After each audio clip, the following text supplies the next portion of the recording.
On va pouvoir commencer de manière un peu plus formelle, si vous le voulez bien, et notamment par, comme j'ai eu l'occasion de le dire précédemment, un résumé assez bref, mais néanmoins conceptuellement, je l'espère, chargé, de l'ensemble des concepts qui ont été abordés dans les deux premières séances, pour que chacun ici puisse tout à fait entendre et comprendre ce qui va se dire. Notamment, la séance 1 était consacrée à une présentation générale du rapport qu'avait Franz Rosenzweig à la philosophie et en particulier de son approche des concepts classiques de l'idéalisme allemand, c'est-à-dire Dieu, l'homme et le monde. Franz Rosenzweig critique de manière assez acerbe la totalité hegelienne telle qu'elle est présentée dans la fin, disons, de l'idéalisme allemand et va chercher à construire un système, pourrait-on dire, dans lequel Dieu, l'homme et le monde sont leurs propres assises, dans lequel il y a des éléments séparés les uns des autres qui ont leur propre vérité personnelle. Le sujet pour lui sera ensuite de reconstruire ce qu'il a brisé en proposant un dialogue entre chaque élément et, faut-il le répéter, entre d'une part Dieu et le monde sous la modalité de la création, Dieu et l'homme sous la modalité de la révélation dont nous allons parler aujourd'hui en grande longueur, et l'homme et le monde dans la rédemption, disons dans une marche vers la rédemption. Il s'est agi ensuite de s'intéresser aux différentes visions qu'avait Rosenzweig de la religiosité, du culte, et notamment de la complémentarité qui existait pour lui dans la marche vers la rédemption entre le christianisme et le judaïsme. Pour le dire en un mot, le judaïsme représente une forme d'approfondissement de la foi en Dieu, de la croyance, notamment par l'étude des textes sacrés du judaïsme.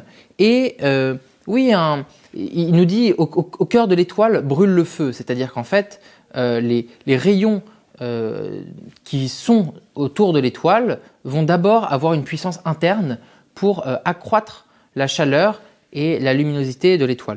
Il nous dit ensuite que le christianisme remplit le rôle exactement inverse, mais tout à fait complémentaire, c'est-à-dire que la puissance de la révélation, travaillée sans cesse retravaillée d'ailleurs dans le judaïsme, va trouver une vérité dans l'expansion, c'est-à-dire dans la conversion du païen au monothéisme, à la révélation, et pour lui, il y a comme un scintillement de l'étoile à travers le christianisme qui va répandre cette vision de la révélation. C'est donc tout pour le contenu de la première séance. La seconde séance a été consacrée aux différentes visions du mystique de Rosenzweig, notamment au fait qu'il considérait à la fois le mystique de manière très durement. Il nous dit que le mystique est pour lui moins qu'un homme, c'est un demi-homme, car il veut se laisser transporter sans cesse dans le ravissement de la connaissance de Dieu. C'est-à-dire qu'après avoir reçu la révélation, il veut n'être que révélation, il veut n'être que dans le rapport à Dieu, un rapport tout à fait totalisant, absolu, mais que ce n'est pas la nature humaine d'avoir ce rapport à Dieu et qu'il faut au contraire recevoir l'amour de Dieu, mais également le transmettre à d'autres, à son proche, à son prochain, à l'autre, dont nous allons d'ailleurs parler encore une fois assez largement aujourd'hui, et cet amour va permettre de marcher vers la rédemption. C'est-à-dire que la rédemption, nous dit Rosenzweig, il pose d'ailleurs une question, il le dit de manière rhétorique, il dit qu'est-ce que la rédemption sinon de transformer, sinon que le je transforme le il en tu. C'est-à-dire qu'en fait, la marche première vers la rédemption, excusez-moi pour ceux qui étaient là hier de me répéter, la marche première vers la rédemption est un acte d'amour. Elle se structure dans l'acte d'amour. Lorsque nous recevons l'acte d'amour de Dieu, nous sommes portés vers l'autre, et lorsque nous sommes dans l'acte d'amour de l'autre, nous marchons vers la rédemption et nous faisons ce qu'il appelle l'enchantement du monde. Donc, et par ailleurs, il y a eu de nombreuses considérations sur les relations entre la Kabbale lourianique et les écrits rosenzweigiens. En particulier, nous avons soutenu la thèse, avec d'autres avant nous, notamment, il faut bien le dire, Moshe Idel, qu'il y avait chez Rosenzweig une inspiration assez large des concepts fondamentaux de la Kabbale lourianique, notamment à travers la mise en parallèle de la marche vers la rédemption rosenzweigienne et du Tikkun Olam lourianique. La séance du jour est consacrée à l'amour. Elle est consacrée à l'amour et en particulier au centre de l'étoile. J'ai eu l'occasion de le dire déjà pendant les 2 dernières séances, et c'est un thème extrêmement important dans les études rosenzweigiennes. L'étoile se lit par le milieu. L'étoile est composée de 3 parties, une première dans le prémonde, une seconde sur le monde et ensuite dans le surmonde. Et la seconde partie est elle-même séparée dans les 3 concepts fondamentaux que travaille Rosenzweig, la création d'une part, la révélation d'une seconde part, et enfin la rédemption. Il est extrêmement important de comprendre que le centre pour Rosenzweig de l'étoile se trouve, disons, dans la révélation. C'est-à-dire que toute la démarche rosenzweigienne vise à montrer que la révélation est le moment central de l'existence humaine, c'est-à-dire le moment qui va faire passer d'un monde quasiment mort, d'un monde où l'homme ne parle pas, de l'homme en tant que héros tragique, nous dit-il, d'un monde complètement désenchanté, à une marche liturgique, à un geste commun qui se manifeste par l'amour du prochain vers la rédemption. Et en vérité, ça n'est pas un hasard si le texte central de la séance du jour sera le Cantique des Cantiques, c'est-à-dire ce grand poème d'amour écrit par le roi Salomon qui parle, oui, de l'amour de la bien-aimée pour son bien-aimé et du bien-aimé pour sa bien-aimée. Ça n'est pas un hasard si ce texte, qu'est le Cantique des Cantiques, nous dirons vraisemblablement dorénavant Shirachirim pour le mot hébreu, ce n'est pas un hasard si ce texte est fondateur dans la vision qu'a Rosenzweig de la révélation. Nous allons travailler en 4 parties. La première sera consacrée aux exigences que demande Rosenzweig au révélateur. La question qu'il se pose, c'est de dire, mais y a-t-il un Dieu différent ou des manifestations différentes de Dieu entre le Dieu qui a créé le monde et le Dieu qui s'est révélé aux hommes? Et c'est une question tout à fait pertinente, car le Dieu qui a créé le monde s'est caché, en vérité, a été caché dans le monde pendant extrêmement longtemps, et il n'est pas clair qu'il ait été nécessaire pour lui de se révéler aux hommes. À dire vrai, avant Abraham, il n'y avait pas la révélation, avant le Sinaï, il n'y avait pas une révélation qui était commune à tous, et le monde, oserais-je dire, tournait, existait avec ses lois, avec ses animaux, avec sa faune, disons, et sa flore. Et pourquoi ce Dieu-là, nous demande Rosenzweig, au fond, a-t-il senti le besoin, a-t-il dû se manifester dans la révélation? Il posera d'ailleurs des questions tout à fait similaires dans la marche vers la rédemption, c'est-à-dire qui est le créateur, nous dit-il d'abord, qui est le révélateur, nous le verrons aujourd'hui, mais également qui est le rédempteur, c'est-à-dire y a-t-il une nature différente entre le Dieu qui vient pour rédimer, pour racheter l'humanité, et le Dieu qui vient pour révéler. Il nous faut voir également, mais je n'en parlerai que très brièvement, la question du Christ, c'est-à-dire que Rosenzweig parle du christianisme avec des mots souvent assez laudatifs, on peut le dire. Il donne au christianisme une vision, disons une possibilité, une complémentarité par rapport au judaïsme dans la marche vers la rédemption. Et quand nous parlons d'amour, notamment un amour abstrait chez Rosenzweig, toujours très abstrait, toujours l'amour du plus proche, l'amour du prochain. Il centre beaucoup son argumentation autour de cette phrase du Deutéronome, tu aimeras ton prochain comme toi-même, mais qui, nous savons également, a une importance assez fondamentale dans la parole du Christ. Quoi qu'il en soit, la première partie sera donc consacrée aux exigences du révélateur, la seconde partie sera consacrée à la figure de l'amant, c'est-à-dire pourquoi est-ce que Rosenzweig découvre dans les exigences posées pour que le révélateur soit révélateur, comment Rosenzweig découvre-t-il que le révélateur est en fait l'amant? Et dans une troisième partie, nous verrons pourquoi l'homme, alors, d'ailleurs, de manière assez canonique par rapport aux analyses du Cantique des Cantiques, il faut bien le dire, il n'y a pas là une grande originalité de la part de Rosenzweig, pourquoi l'homme devient alors l'aimé, c'est-à-dire celui qui est aimé par Dieu et celui dans lequel se manifeste cet amour. Enfin, nous travaillerons de manière plus proche, sûrement, du texte du Cantique des Cantiques et tout le travail qui est fait autour de la fidélité, de la foi comme fidélité pour la suite. Donc, dans la première partie, voilà, nous allons essayer de comprendre quelles sont les exigences qui sont posées pour Rosenzweig au révélateur. Il nous pose un certain nombre de questions. Il nous dit qu'il y a plusieurs exigences pour le révélateur et chacune est liée à la manière dont le révélateur, donc c'est-à-dire le Dieu qui se révèle, il faut le dire, le Dieu qui se révèle va transformer l'expérience du divin et l'expérience humaine. Car le risque, au fond, après la création, et nous commençons ici à répondre à la question pourquoi y a-t-il un révélateur et pas seulement un créateur, le risque, nous dit Rosenzweig, c'est que la vitalité de Dieu, nous utilisons encore une fois évidemment la traduction de Jean-Luc Schlegel, la vitalité de Dieu redevenait néant. C'est-à-dire qu'après la création, il y avait un temps long qui s'était passé et c'était comme si, nous dit-il, la création, ou plutôt l'acte par lequel le créateur se révélait, car au fond, le fait qu'il y ait quelque chose plutôt que rien, pour reprendre des thèmes heideggeriens, est déjà la manifestation d'une révélation. En tout cas, c'est déjà le premier acte par lequel la foi va découvrir un savoir. Le fait qu'il y ait un monde nous fait nous demander initialement qui l'a créé, qui est le créateur, ou en tout cas pourquoi cette matière-là existe-t-elle.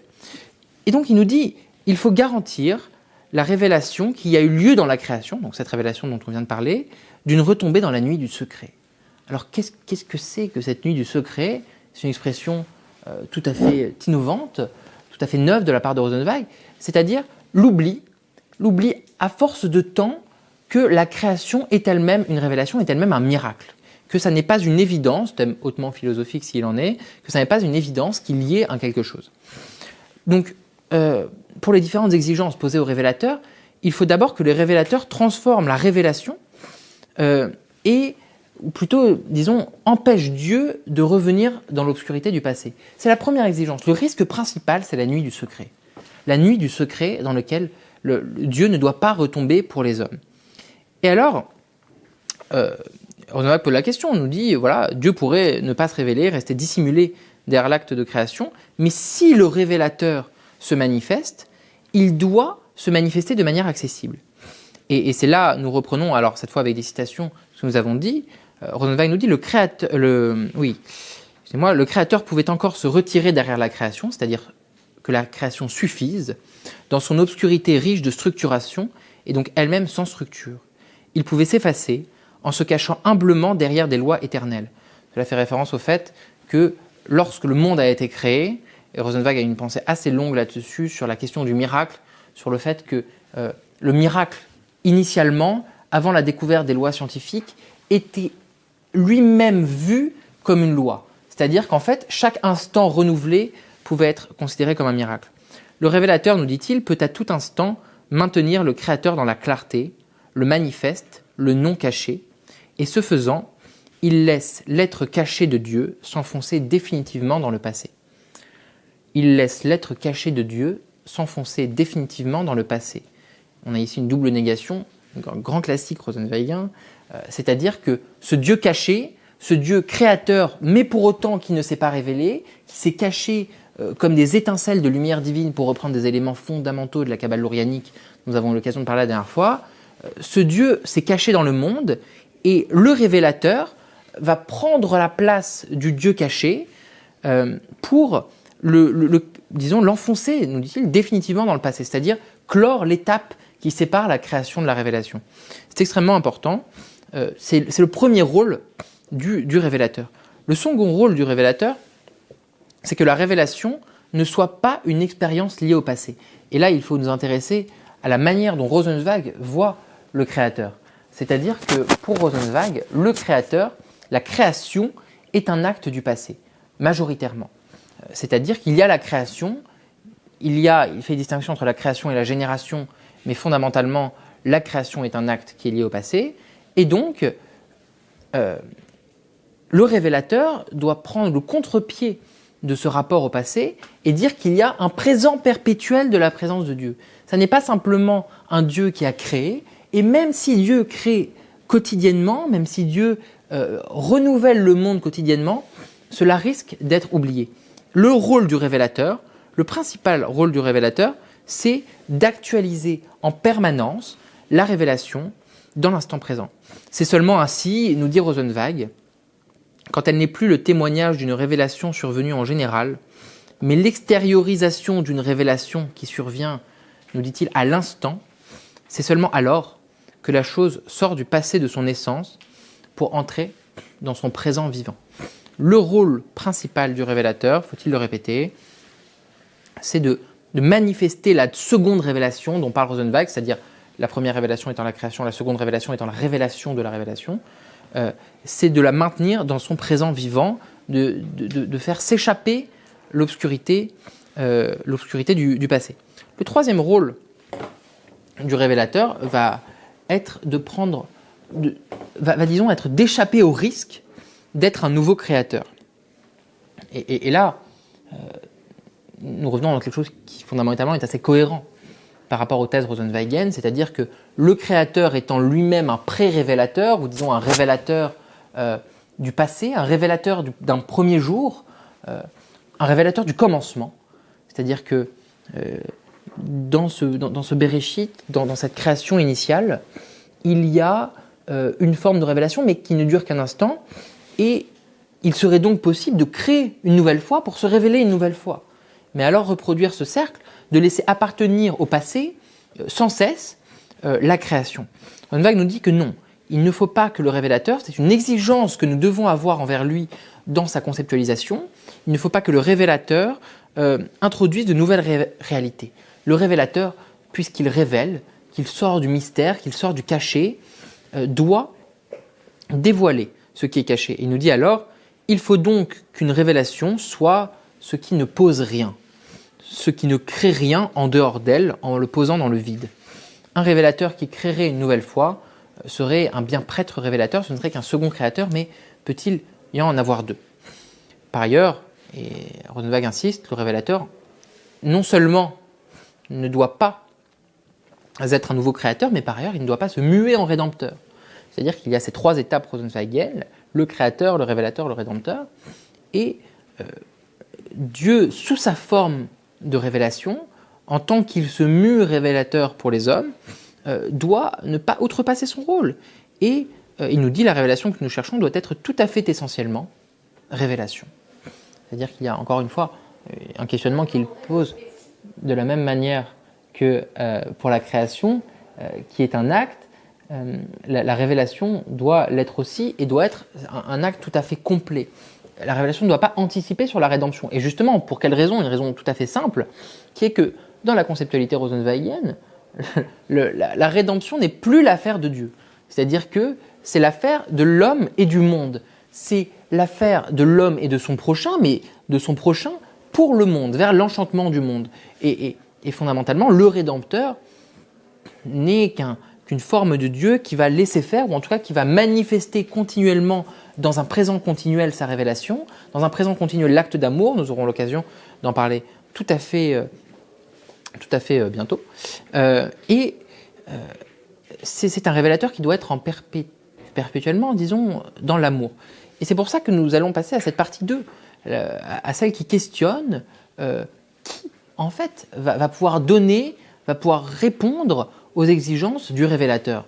Nous en avons un certain nombre, et donc nous allons maintenant trouver les réponses rosenzweigiennes. Cette révélation, nous dit Rosenzweig, c'est un secret maintenant pour personne, puisque nous traiterons du Cantique des Cantiques, c'est l'amour. C'est-à-dire qu'il nous dit dans une très belle phrase, c'est vers l'amour que convergent toutes les exigences posées ici au concept du révélateur, et il ne faut pas nous y tromper, ce n'est pas l'amour de l'aimer, c'est l'amour de l'amant. Alors, les traductions divergent sur la question, la traduction anglaise pour l'amant, c'est the lover, et la traduction anglaise pour l'aimer, c'est parfois the beloved, et parfois the object of love. Donc, nous utiliserons ici la traduction Schlegel pour des raisons de simplicité et d'homogénéité, mais le concept d'amant et d'aimer n'est pas propre à l'allemand rosenzweigien, c'est un choix de traduction. Mais alors pourquoi la figure de l'amant est-elle la manifestation maximale du révélateur est-elle une figure qui va, au fond, comprendre et accepter toutes les exigences du révélateur. D'abord, c'est que le révélé n'est pas actif. Seul le révélateur va agir. Dans la révélation même sinaïtique, il y a une forme de passivité, et d'ailleurs, dans la péricope, dans la portion hebdomadaire paracha pour le mot hébreu, Yitro, du nom du beau-père de Moïse, il y a un moment où le révélateur, ou Dieu, le Dieu sinaïtique, le Dieu qui se révèle, va tenter de se révéler au peuple d'Israël et qui va craindre, qui va être plein d'effroi, qui va refuser d'entendre, car il ne se sent pas ni la capacité d'entendre parfaitement, d'être actif dans cette révélation, ni la capacité d'ailleurs d'y répondre. Et il va, nous le savons, envoyer un émissaire qui va être porte-voix de l'Éternel, du révélateur. Donc, nous dit Rosenzweig, c'est là une des caractéristiques de l'acte d'amour, car pour Rosenzweig, l'acte d'amour est unilatéral. Nous aurons l'occasion d'y revenir et nous le comprendrons d'ailleurs assez vite. C'est un acte de l'amant vers l'aimé. Il peut y avoir, évidemment, dans une relation amoureuse, et il doit y avoir, semble-t-il, un acte qui soit bilatéral, mais cette bilatéralité n'est au fond qu'une double unilatéralité.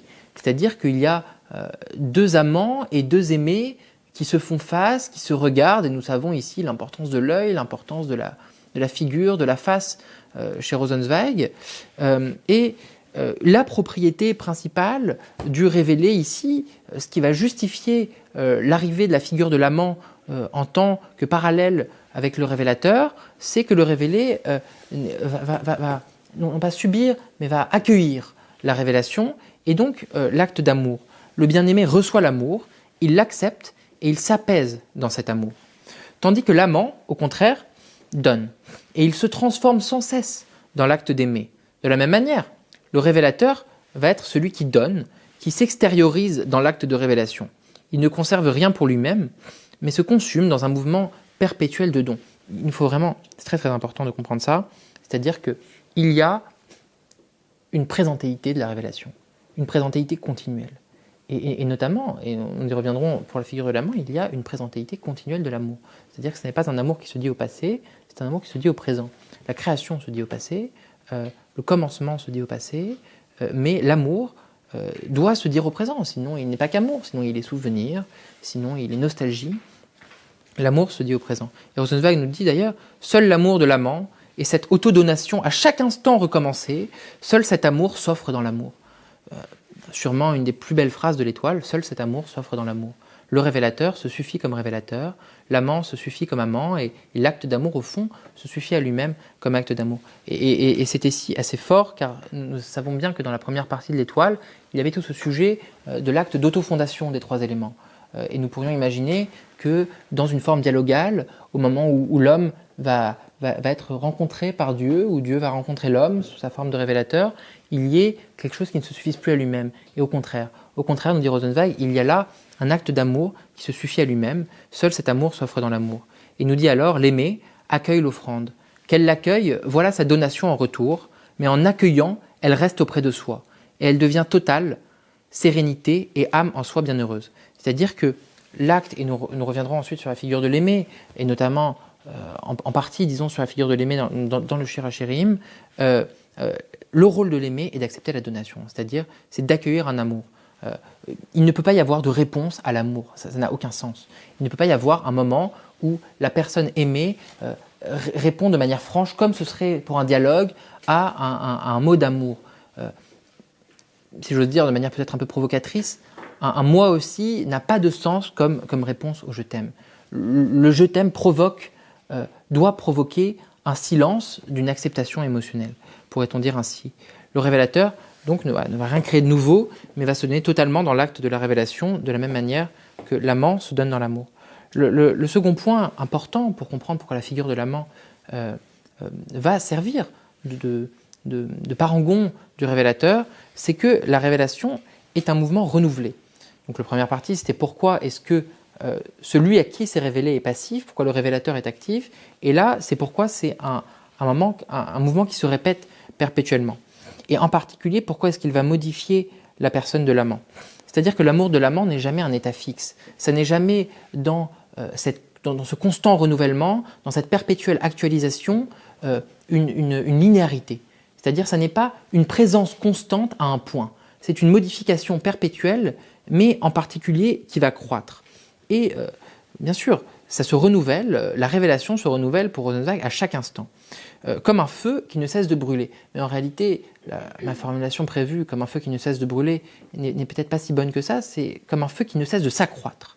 La vision de l'amour chez Rosenzweig n'est jamais une vision constante, c'est une vision, disons, oui, qui va s'accroître.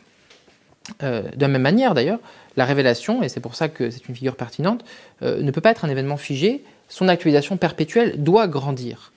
Donc, nous dit-il, de même, l'amour de l'amant s'est implanté dans l'instant de son origine. Et parce qu'il est là, il doit nier tous les autres instants. Il doit nier l'ensemble de la vie. Dans son essence, il est infidèle, car son essence, c'est l'instant. Aussi doit-il, pour être fidèle, se renouveler chaque instant.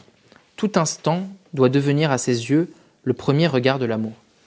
Nous revenons sur le thème abordé dans le premier sous-point de cette seconde partie, c'est-à-dire qu'il y a une nécessité pour l'amant qui par essence est infidèle, c'est-à-dire que l'acte d'amour qui est un acte du présent risque de s'abîmer dans le futur, dans l'instant d'après, et à peine dirait-on « je t'aime » que ce « je t'aime » sera oublié. D'abord que ce « je t'aime » ne sera plus sur des lèvres, ne sera plus sur les lèvres, et sera oublié. C'est la grande crainte de l'amant, ou plutôt, en vérité pour Rosenzweig, c'est la grande crainte de l'aimer, mais l'amant, pour pallier à cette crainte d'avance, ou plutôt, pas vraiment pour pallier de manière volontaire, mais parce que c'est l'amour qui lui dicte cette nécessité, l'amant répète sans cesse un « je t'aime », instant après instant, un « je t'aime » peut-être toujours différent, toujours plus fort, toujours plus intense.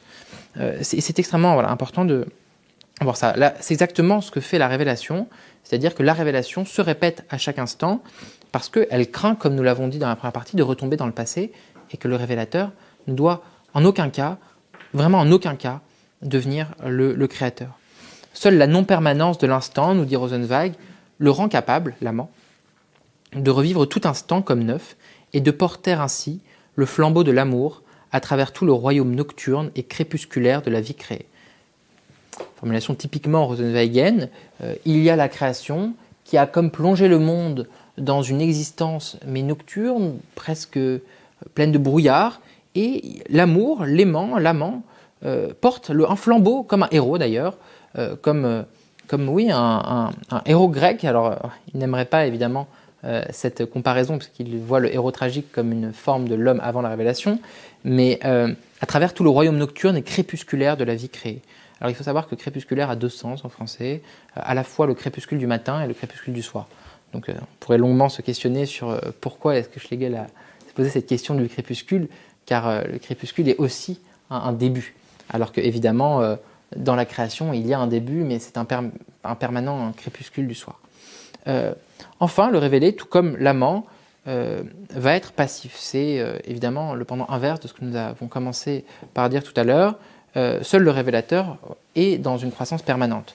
L'amant s'arrache à lui-même, il se donne, il se consume, mais non seulement il y a ce renouvellement pour éviter de retourner dans les écueils du passé, oserait-on dire, mais qu'en plus, il y a une force qui se manifeste. Et Rosenzweig nous dit que chaque jour lui réapprend qu'il n'a jamais aimé autant qu'aujourd'hui la part de vie qu'il aime. Chaque jour, l'amour aime un peu plus ce qu'il aime. Nous avons anticipé tout à l'heure ce que nous venons de dire, et je crois que c'est quelque chose qui doit nous questionner. Parce que il est difficile de comprendre, notamment dans un univers où le temps s'étend à l'infini, et ce serait encore pire s'il ne s'étendait pas à l'infini, comment il peut y avoir une croissance perpétuelle de l'amour, un arrachement perpétuel à son propre mystère de l'amant. Nous verrons qu'il y a en vérité tout un parallèle à faire avec la croissance des hommes. C'est-à-dire que pour Rosenzweig, nous avons traité à la séance 2, malheureusement il me serait difficile de répéter tout ce que nous avons dit la dernière fois, il y a une forme de nécessité pour l'homme d'aimer son prochain comme Dieu nous a aimés, et c'est d'ailleurs ce qui va fonder l'acte d'amour humain, c'est cette réception permanente qui va donner, cet amour permanent ressenti par l'homme, qui va donner à chacun la force d'aimer son prochain un peu plus, et notamment plus de manière quantitative, c'est-à-dire qu'il y a comme une capillarité, comme une expansion permanente du domaine de l'amour qui va aller enchanter le monde et qui évidemment peut tirer sa source en l'espèce d'un amour toujours plus grand de la part de Dieu. Enfin, l'amour de l'amant va illuminer le monde. Nous avons encore une fois anticipé, j'en suis désolé, va illuminer le monde, car pour Rosenzweig, la métaphore du flambeau n'est pas là par hasard. C'est-à-dire qu'il y a une forme de vision du feu, de quelque chose qui va brûler, mais brûler sans se consumer. Et d'ailleurs, en disant ça, nous comprenons bien à quoi Rosenzweig fait référence, car le buisson ardent brûlait et ne se consumait pas. Les images rosenzweigiennes sont toujours en cohérence assez grande avec la Bible, et notamment ce flambeau qui se renouvelle perpétuellement, qui éclaire perpétuellement, ne va pas se consumer et va croître à chaque fois. Et donc, c'est le projet de la révélation d'illuminer le monde. Et nous comprenons dans la vision qu'a Rosenzweig de la rédemption, comme nous l'avons dit tout à l'heure, de cette extension à l'infini de l'amour des hommes, qu'il faut que la source de cet amour soit non seulement continuellement renouvelée, mais en plus continuellement accrue.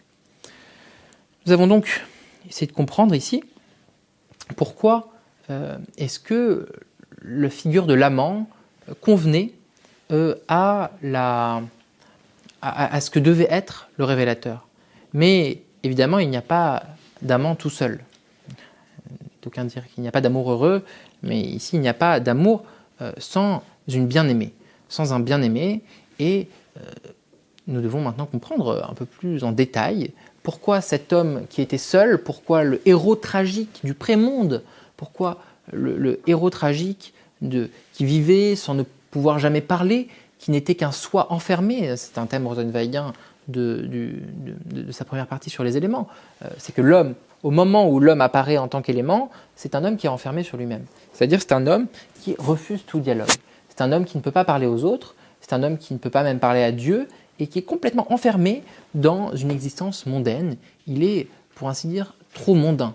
Et c'est d'ailleurs la différence avec le mystique, ce que nous avons traité à la séance dernière, qui, lui, est dans un amour absolu, dans un amour complet de Dieu, absolu d'ailleurs un meilleur mot, qui refuse de voir autour de lui et qui refuse de voir non seulement les autres humains qui lui apportent de l'amour, mais en plus sa capacité lui-même à donner de l'amour, cet enchantement permanent, ce ravissement permanent qui plaît bien souvent aux mystiques chrétiens. Ce n'est pas l'occasion ici de parler longuement du pseudo-Denis ou même d'Angélus Silesius, parfois cité.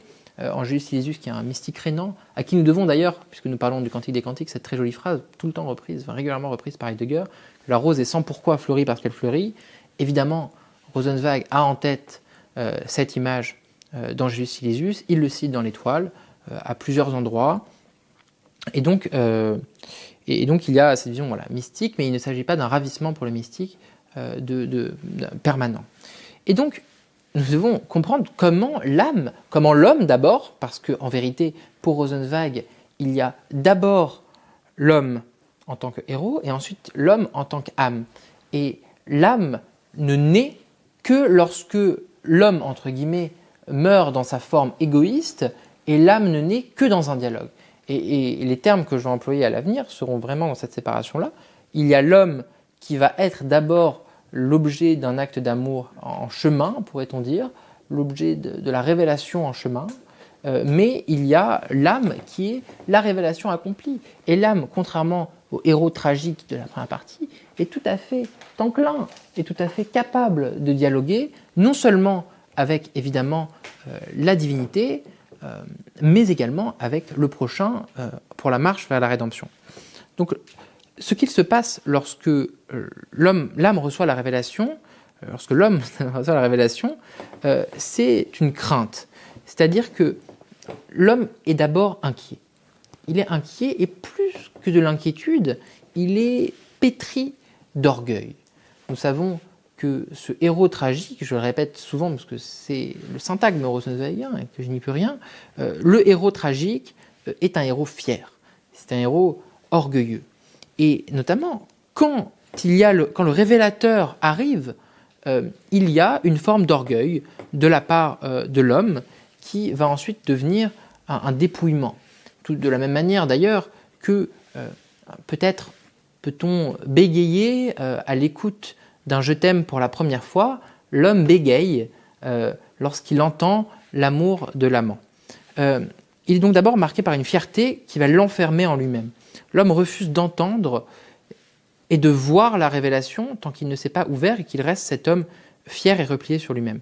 La révélation nécessite, elle suppose d'abord, mais elle nécessite un renversement de l'être de l'homme. L'orgueil de l'homme ne doit plus être un orgueil de défi, comme c'était le cas du héros tragique qui se refusait, qui voulait conquérir le monde et qui se sentait, pour reprendre, et qui ne se sentait pas, au contraire, de reprendre les propos de Don Juan de Molière, d'un cœur à aimer toute la terre.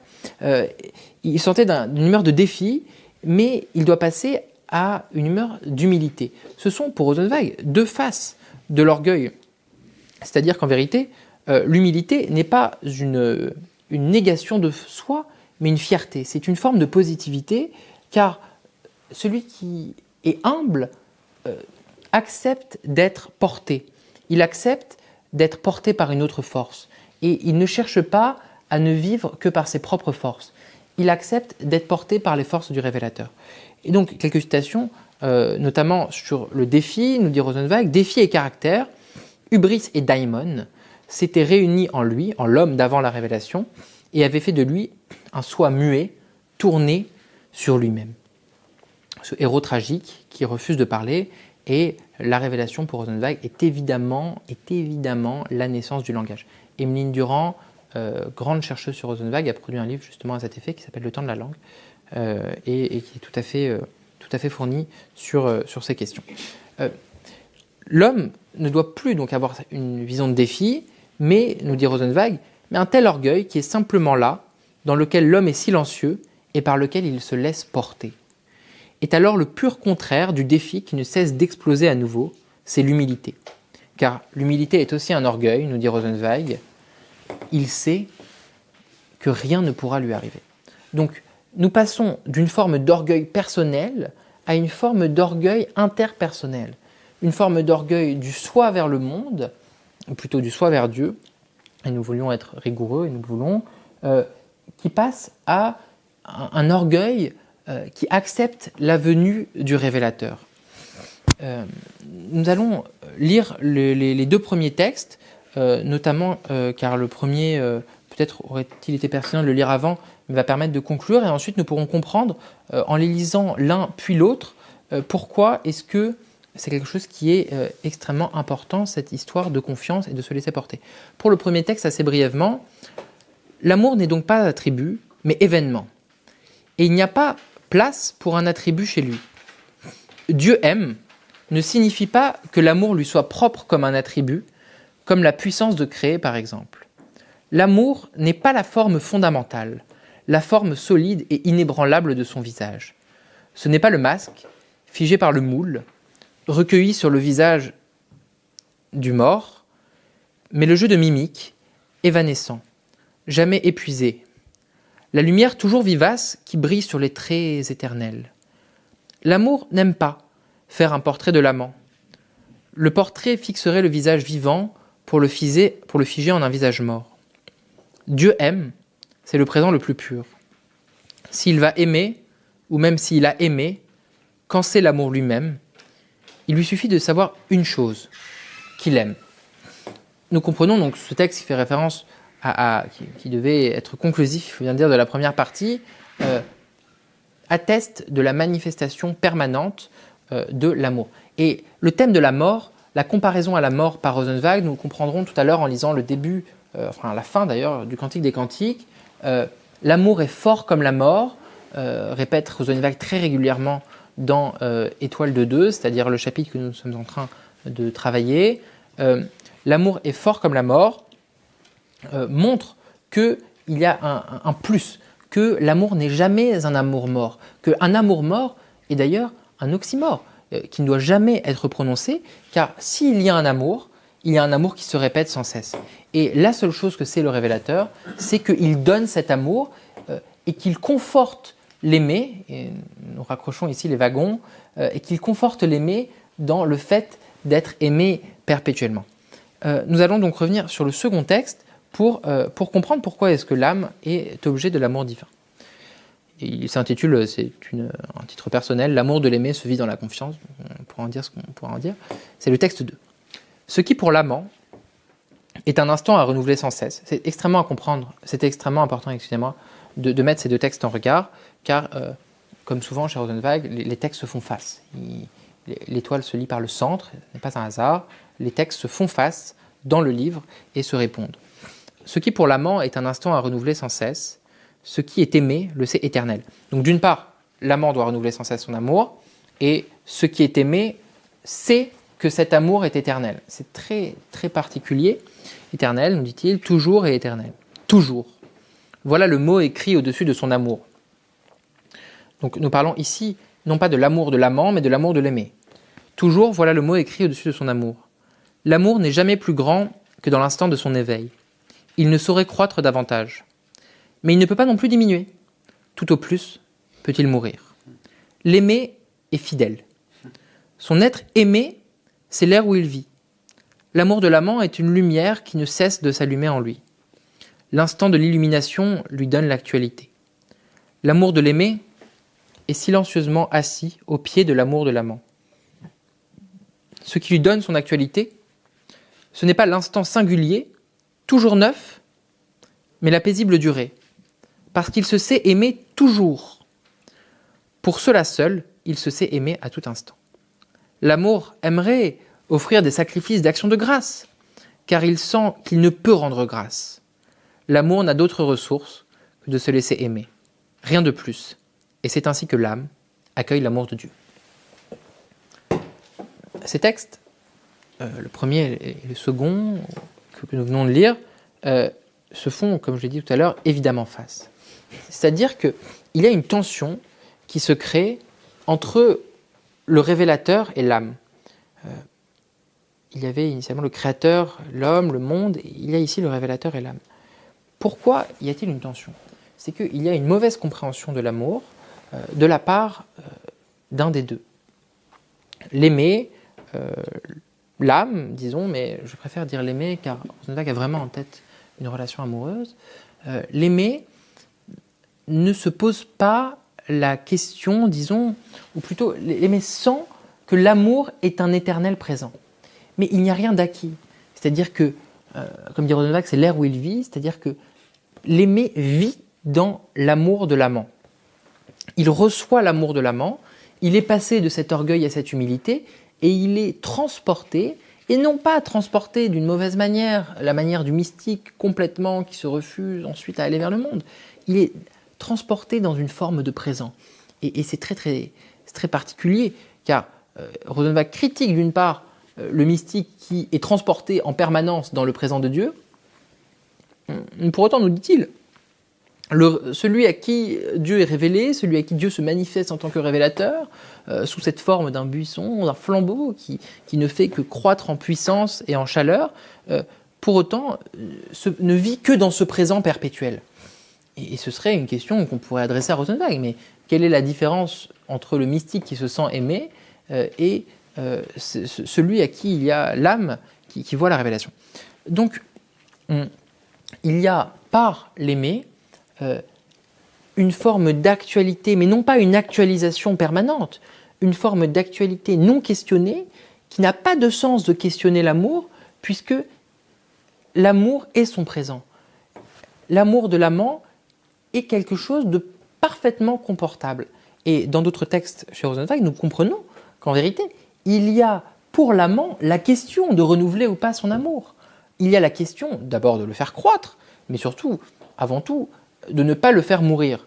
C'est-à-dire que peut-être l'aimer sent-il, sent-elle que cet amour-là est pour toujours, alors qu'en vérité, dans l'instant d'après, des lèvres pourront cesser de dire « je t'aime » et qu'il pourrait y avoir une perte complètement de ce sur quoi repose l'amour de l'aimé.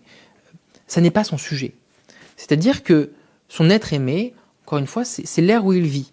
Le fait d'être aimé, son être aimé est une tournure qui est propre à Schlegel, mais le fait d'être aimé, le fait d'être aimé, son être aimé, c'est l'ère où il vit. C'est-à-dire qu'il y a une actualisation permanente, mais qui n'est pas dans la nouveauté, qui n'est pas dans la croissance.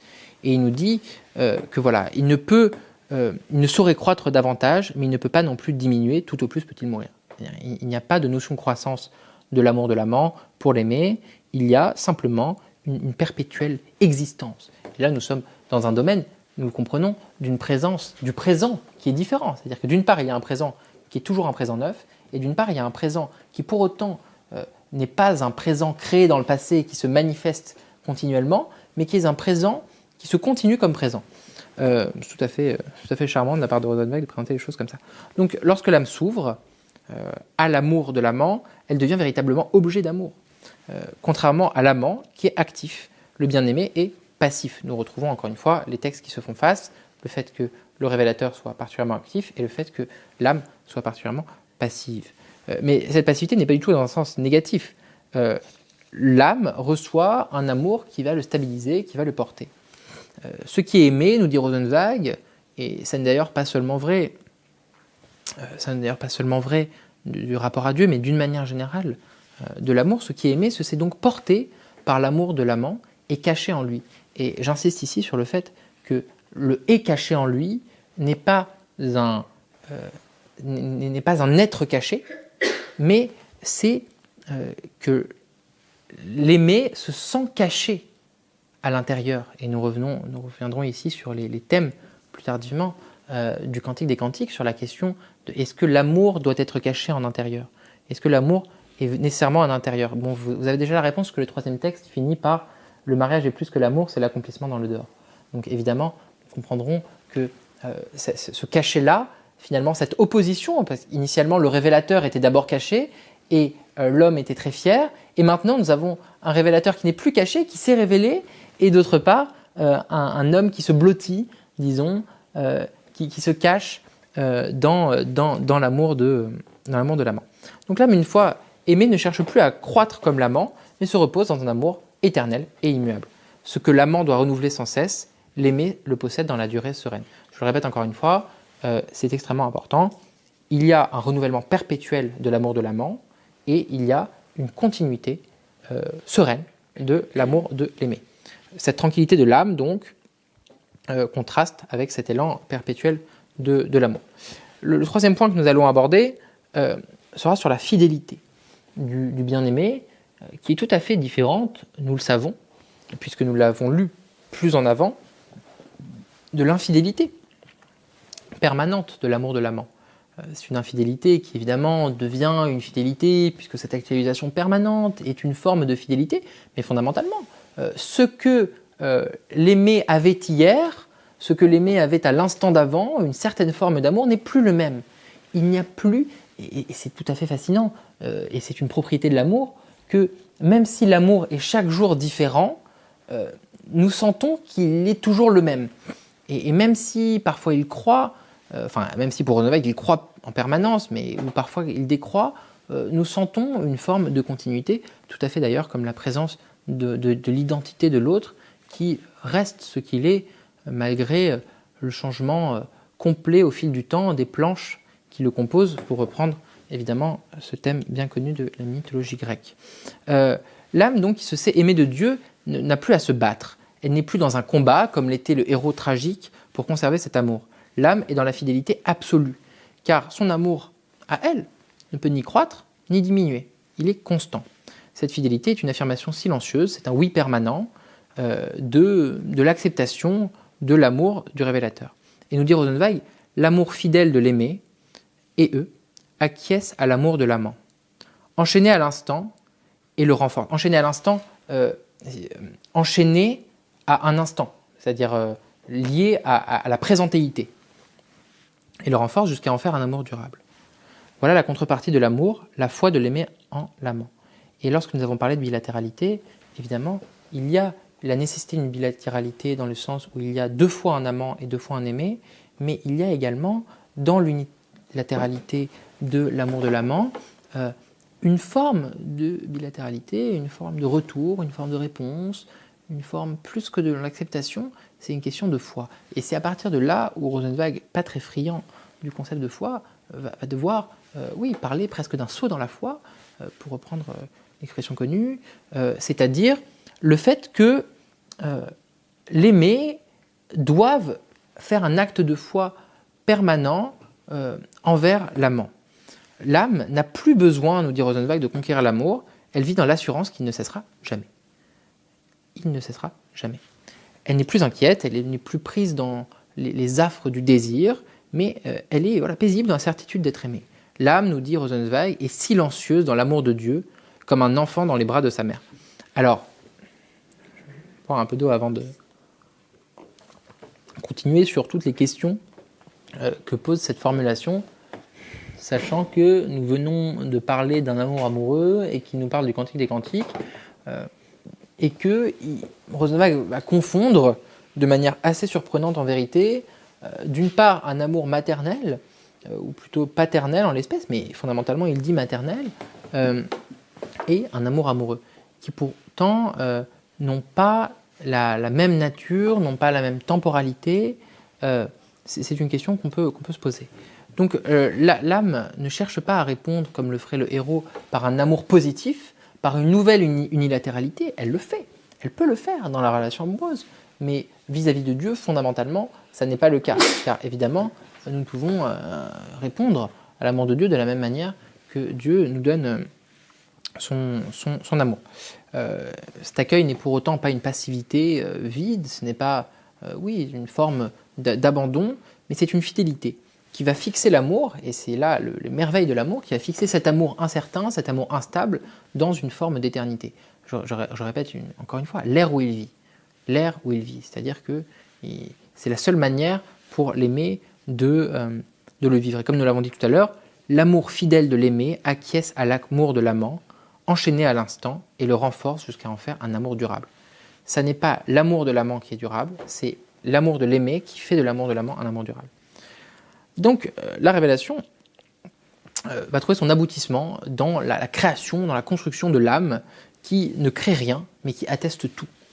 Elle va sceller l'amour du révélateur dans un témoignage qui se trouve être silencieux et durable, qui ne tente pas de répondre à un « je t'aime » par un « je t'aime », qui clôt ses lèvres devant les lèvres du « je t'aime » et qui va inscrire la révélation dans l'éternité. Et nous savons ici que Rosenzweig sûrement pense à l'amour pour la Torah, pour l'Ancien Testament qu'ont les Juifs, et cette étude permanente qui se renouvelle, contrairement à peut-être d'autres cultures ou d'autres traditions qui centrent plus sur la foi et moins sur le travail permanent d'une révélation passée. Dans la suite, et là je ferai peut-être moins de citations, Rosenzweig va explorer la manière dont le langage, il y a vraiment une question grammaticale chez Rosenzweig, dont le langage de l'amour révèle la structure même de la révélation divine, et notamment la relation entre Dieu et l'âme humaine nouvellement créée. Le jeu est décrit comme un refus originel d'une part, et qui est une affirmation qui se distingue du tout et qui ne peut être réduite à un simple objet grammatical. C'est-à-dire que le jeu, chez Rosenzweig, est une figure de négativité pure, parce que c'est une figure d'affirmation de l'individualité. Et nous savons qu'une identité porte en elle, une affirmation porte en elle une infinité de négations. Et Rosenzweig est assez clair là-dessus, et nous avons l'occasion d'en parler plus longuement dans la séance 1, c'est-à-dire que dire « je », c'est dire à tout le monde que ce sont un « il », alors qu'il y a peut-être plus important pour Rosenzweig. En effet, l'homme, pour Rosenzweig, le je devient pleinement lui-même lorsqu'il rencontre un tu. Et Rosenzweig a une phrase magnifique, qui est d'ailleurs perdue à un endroit dans le livre très curieux. Il nous dit que la rédemption, et j'ai dit tout à l'heure, mais qu'est-ce que la rédemption si ce n'est transformer le il en tu, c'est-à-dire reconnaître qu'il y a un tu et affirmer, accepter l'autre dans son altérité, qui est également un autre jeu, c'est ce fameux jeu qui n'est pas moi. Et donc l'objectif est pour Rosenzweig de transformer une présence cachée, celle de Dieu, en un dialogue audible. Dans les mots moi l'Éternel que prononce Dieu. Ce moi, nous dit Rosenzweig, c'est une citation, hein, ce moi est le grand nom, donc non pas un nom, non pas un prénom, mais une négation. Ce moi est le grand nom du Dieu caché, le nom, la négation, qui nie sa propre nature cachée avec lui et par lequel s'amorce la révélation. C'est-à-dire que ce qui est valable pour l'homme qui dit je est valable pour Dieu. C'est-à-dire que Dieu va se refuser à rester caché dans le monde, à dire un je secret pour affirmer ce tu ouvert. Ce dialogue entre l'homme et Dieu se prolonge par une commande d'amour. Et c'est très important de comprendre que, et nous savons que dans la tradition juive, l'important n'est pas tant la foi que le commandement. Et nous posons la question, et Rosenzweig se pose la question, de quel est évidemment le plus important des commandements. Et il dit qu'il y a le premier mot de Dieu à l'âme qui s'unit à lui est « aime-moi ». C'est-à-dire que lorsque l'âme va naître et va se manifester comme âme après avoir reçu l'amour de Dieu, Dieu lui dit « aime-moi ». Et ce commandement est paradoxal, car, Rosenzweig le dit, comment pourrait-on commander d'aimer ? Comment pourrait-on commander d'aimer ? Tu aimeras ton prochain comme toi-même, mais tu aimeras sous une forme de commandement et quelque chose de très particulier. Qui provoque l'amour ? Qui provoque l'amour ? Qui le maintient ? Ce sont des sujets qui se voient plus, oui. Comment en faire finalement un commandement ? Quelque chose d'extrêmement paradoxal. Mais en vérité, c'est là la seule véritable expression de l'amour.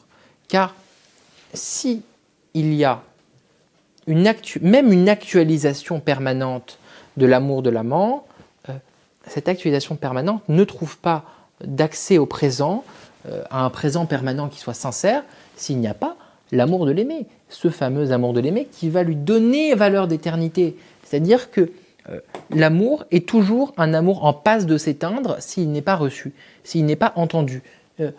Nous posons souvent la question de savoir en philosophie si un arbre qui tombe dans la forêt et que personne ne l'entend a fait du bruit. En vérité, la question n'est pas là. La question essentielle est de savoir si un « je t'aime » prononcé sans être entendu est un « je t'aime » qui véritablement été prononcé et est une réelle marque d'amour. Il y a plusieurs manières alors de ne pas entendre. Peut-être ne veut-on pas entendre, peut-être ne peut-on pas entendre. Mais ce n'est pas ici notre sujet. L'amour du bien-aimé, à la différence de celui du révélateur, est fidèle et durable. Sa particularité, c'est de rendre fidèle et durable l'amour. Mais alors, il y a la nécessité pour l'âme, et c'est là aussi ce qui va avec l'humilité, il y a une forme de honte chez Rosenzweig, nous allons en parler dans un instant, du fait que dans le passé, l'âme se rend compte, elle prend conscience que dans le passé, elle a été sans amour. Et nous dit Rosenzweig, c'est extrêmement difficile. C'est-à-dire que il y a une honte de la part de l'homme au moment de la révélation. Il y a une honte qui est due au fait que la révélation n'a pas été un présent permanent. C'est très particulier. C'est-à-dire que l'homme s'accuse de n'avoir pas toujours été aimé, et puisque avoir été aimé signifie aimer, il s'accuse en même temps de n'avoir pas toujours aimé. C'est-à-dire qu'au fond, lorsque nous recevons l'amour, la première question que nous posons, c'est « mais pourquoi n'ai-je pas été aimé plus tôt ?» Rosenzweig nous dit « à la demande d'amour de l'amant répond l'aveu d'amour de l'aimé. » À la demande d'amour de l'amant répond l'aveu d'amour, c'est-à-dire il faut qu'il y ait un aveu de dire « oui, j'ai confiance dans ton amour, je me place dans ton amour, j'ai confiance en toi », mais c'est quelque chose qui est extrêmement compliqué, car l'aimé a honte de n'avoir pas toujours été aimé. Elle refuse donc d'admettre cet amour. L'âme s'ouvre ainsi à la rédemption, et c'est une première manifestation de la rédemption, bien avant la rédemption liturgique, bien avant la rédemption qui naît de la marche de l'ensemble des hommes vers Dieu, vers l'enchantement du monde, par l'amour du prochain, par cette capillarité, par cet amour du plus proche prochain. Car Rosenzweig critique très très très âprement l'exalté, la figure de l'exalté, la prière de l'exalté, qui cherche en priant à avoir directement le monde à venir. C'est-à-dire qui va prier pour avoir la rédemption, alors qu'en vérité, il ne s'agit pas d'une prière pour la rédemption. Prier pour la rédemption, c'est déjà prier trop loin, nous dit Rosenzweig. Il faut prier pour le plus proche. Il faut aimer le plus proche, car le plus proche va aimer son propre plus proche, et c'est ainsi que le monde va s'enchanter d'amour. Encore une fois, on est dans des thèmes rosenzweigiens presque proche des écrits allemands de cette époque, et je pense en particulier à Novalis, dont on doit l'expression fleur bleue.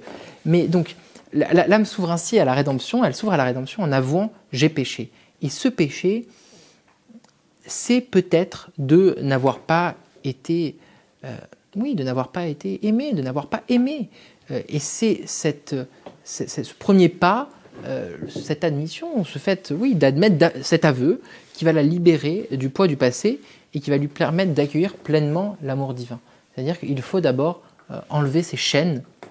L'âme enlève ses chaînes, enlève la honte de n'avoir pas aimé avant et ou d'avoir mal aimé peut-être, de s'être trop aimée elle-même sans avoir aimé trop son prochain, et va avancer.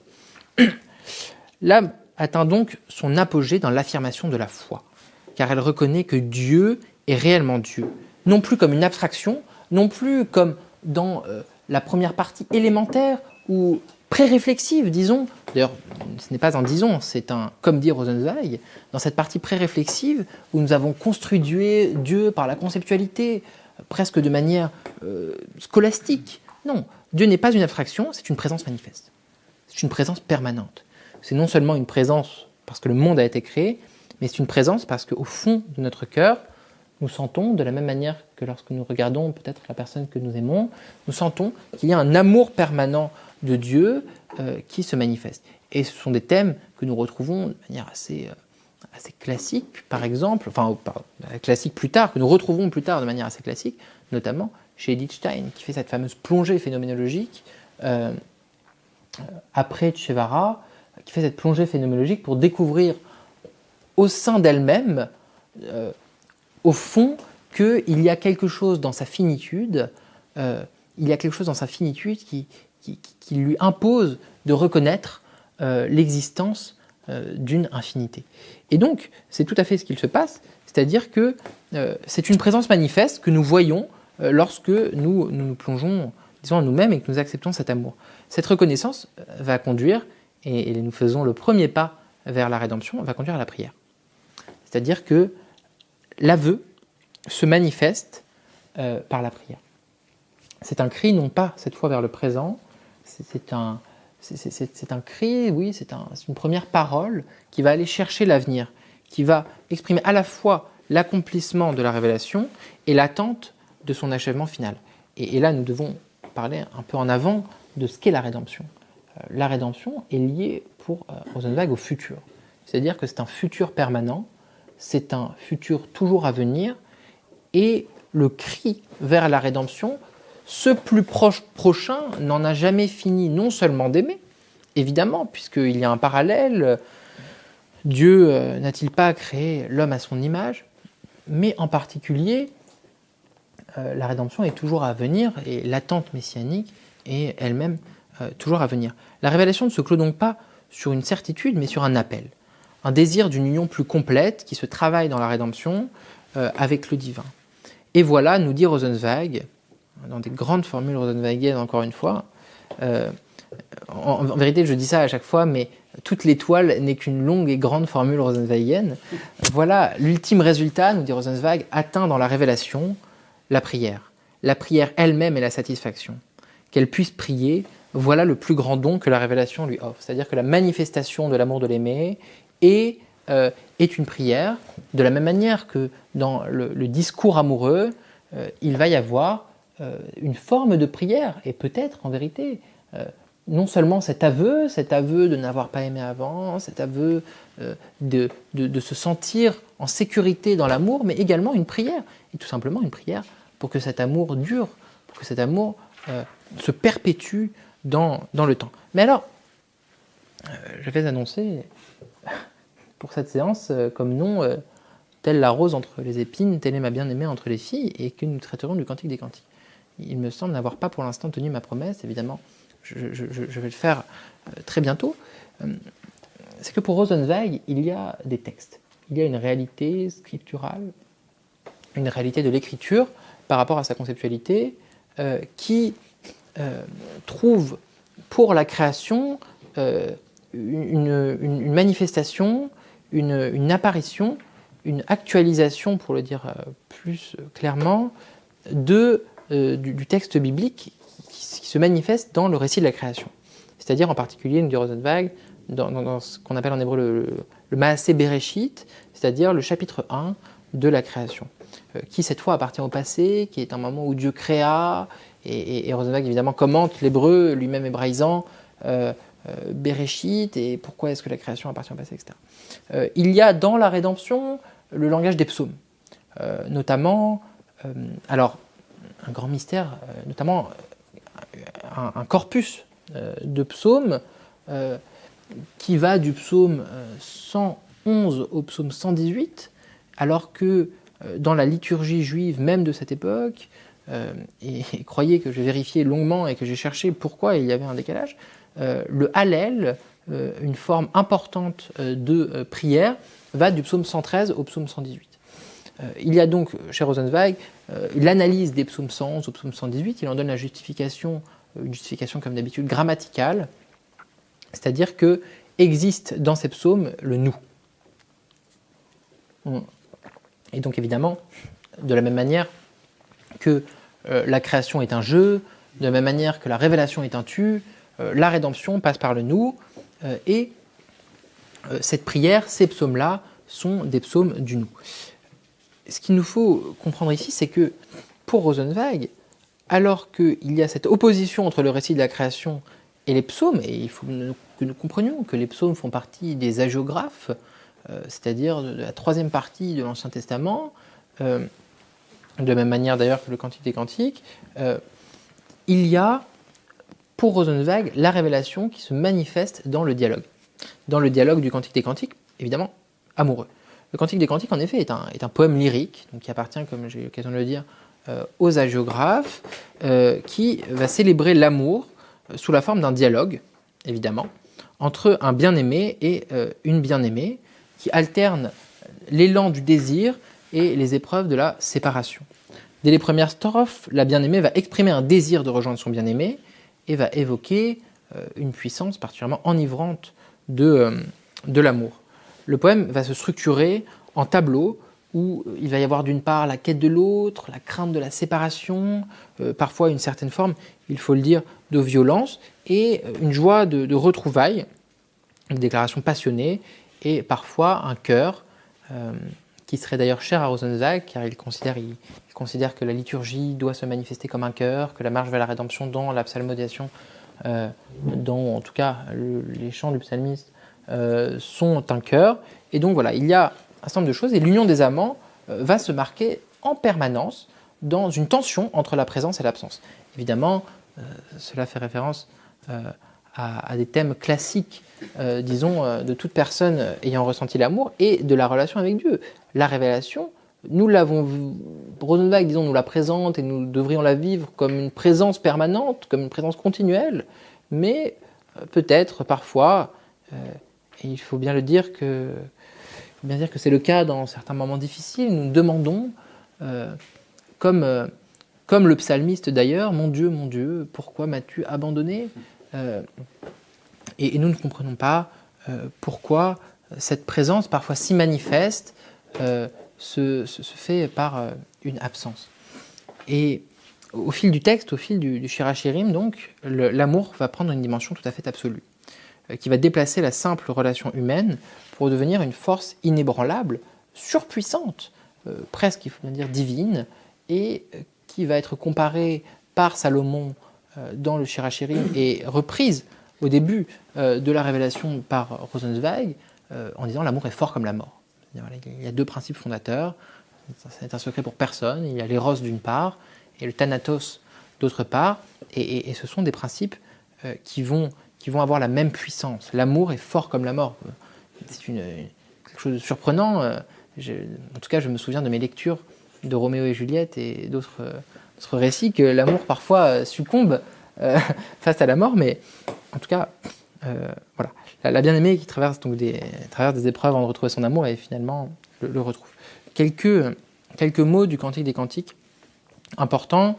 Nous allons commencer par le début et finir par la fin. Je vous rassure, il n'y a que quelques versets, et essayer de les commenter dans une perspective plus rosenzweigienne, puis clore ce séminaire avec la vision qu'a Rosenzweig de l'amour et ce qu'il tire ultimement du Cantique des Cantiques, toujours dans une certaine brillance du passage d'un état à un autre, et en l'espèce du passage du révélateur au rédempteur. Qu'il me baise des baisers de sa bouche, car tes caresses sont plus délicieuses que le vin. Tes parfums sont suaves à respirer. Une huile aromatique qui se répand. Tel est ton nom. C'est pourquoi les jeunes filles sont éprises de toi. Donc là, nous sommes évidemment dans la bien-aimée qui parle à son bien-aimé. Entraîne-moi à ta suite. Courons. Le roi m'a conduite dans ses appartements, mais c'est en toi que nous cherchons joie et allégresse. Nous prisons tes caresses plus que le vin. On a raison de t'aimer. Alors, quelques points de commentaire par rapport à la perspective rosenzweigienne. Évidemment, Rosenzweig connaît le texte par cœur. Très très important pour lui et très important tout au cours de l'étoile. Ce qui est amusant dans le Shir HaShirim, c'est que c'est un dialogue. C'est-à-dire que, évidemment, nous n'avons fait tout à l'heure que répéter qu'il y avait une unilatéralité de l'amour de l'amant, que l'aimer ne faisait qu'être aimé, mais dans le Cantique des Cantiques, il y a quand même une dualité, il y a un dialogue, il y a certains cœurs, et c'est sur quoi nous reviendrons, mais il y a un dialogue, c'est-à-dire qu'il y a un jeu, il y a un tu, mais de l'autre côté, il y a un tu et il y a un jeu.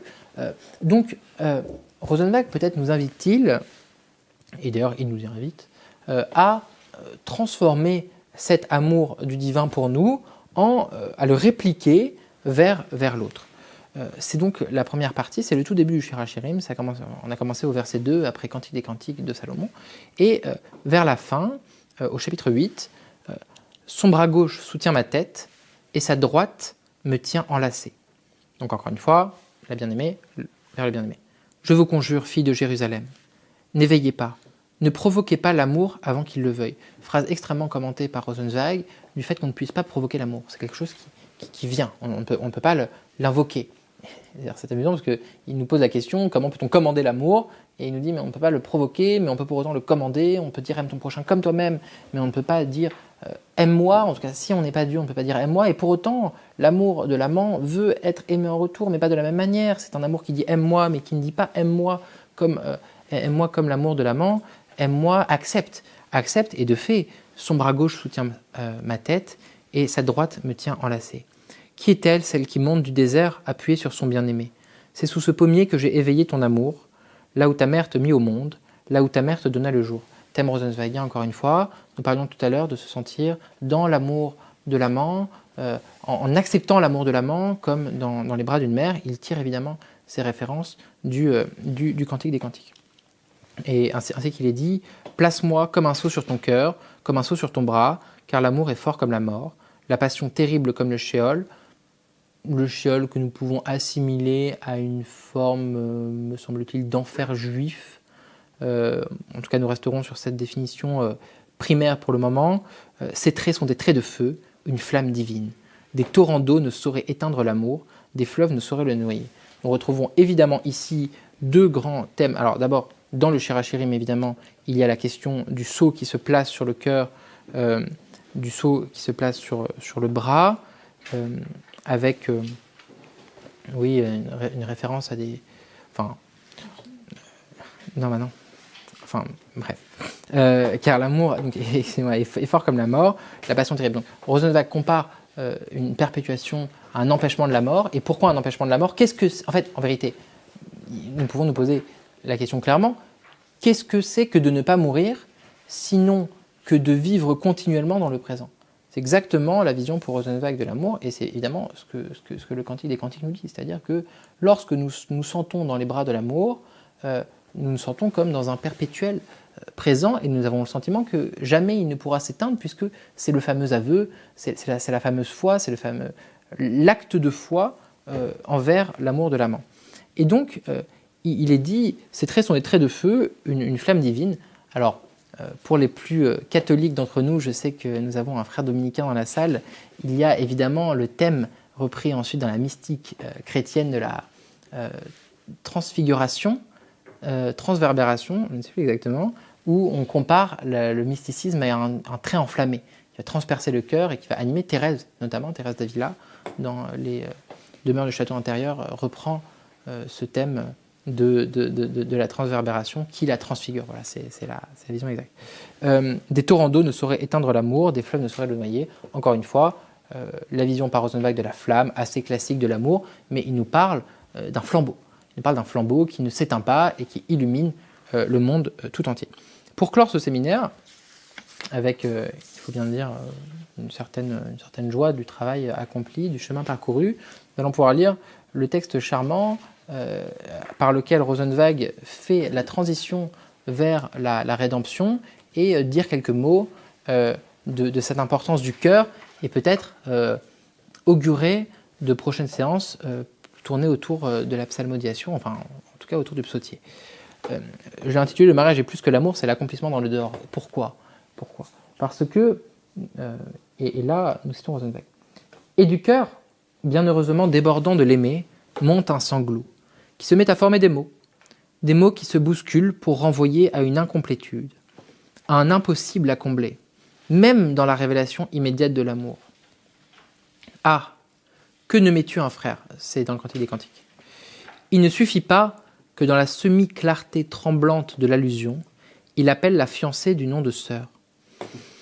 Il faudrait que le nom soit vérité, qu'il soit perçu dans l'éclatante lumière de la rue, et non murmuré dans l'oreille aimée, au crépuscule rempli des caresses de la solitude à deux. Il faudrait qu'il soit pleinement vrai aux yeux de la foule. Qui ferait que... Oui, qui ferait que l'amour ne le fait plus. En vérité, ce qui ferait ne s'adresse plus à l'aimer, car l'amour est toujours une affaire entre deux personnes. Il ne connaît que le jeu et le tu. Il ignore la rue. Aussi, cette nostalgie est-elle impossible à combler dans l'amour qui se révèle dans le présent immédiat de l'expérience vécue et seulement dans l'expérience, en appuyant sur le caractère extérieur. Le sanglot de l'aimer sanglote vers un au-delà de l'amour, vers un avenir de sa révélation présente.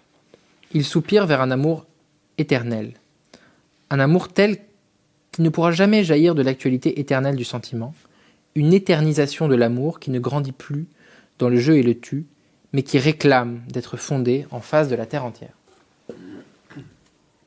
Ce que nous voyons ici, c'est qu'il y a une dualité de la présence de l'amour chez Rosenzweig, c'est-à-dire qu'à la fois l'aimé se sent comblé, se sent rassuré dans une éternelle présence de l'amour de l'amant. Et c'est bien sa propriété. Elle accepte d'être aimée, elle accepte que cet amour dure et elle se sent, elle se sent comblée par cet amour. Et pour autant, cet éternel présent ne finit, disons, par ne pas lui suffire. Mais en réalité, évidemment, ce n'est pas une question temporelle.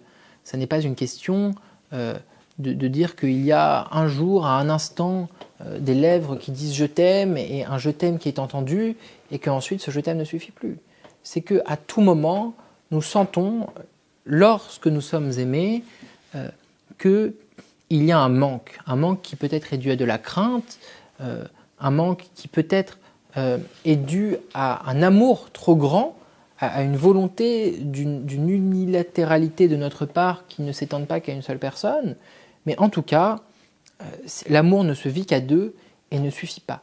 Et ce qu'il faut, pour Rosenzweig, ce qui manque, c'est justement que ce cœur brûlant, et là nous pouvons reprendre, et c'est à tort, l'expression rosenzweigienne « au cœur de l'étoile brûle le feu », et jouer sur le mot de cœur. C'est-à-dire que dans le cœur de chacun brûle le feu de l'amour, mais ça n'est pas qu'un amour qui se vit à deux.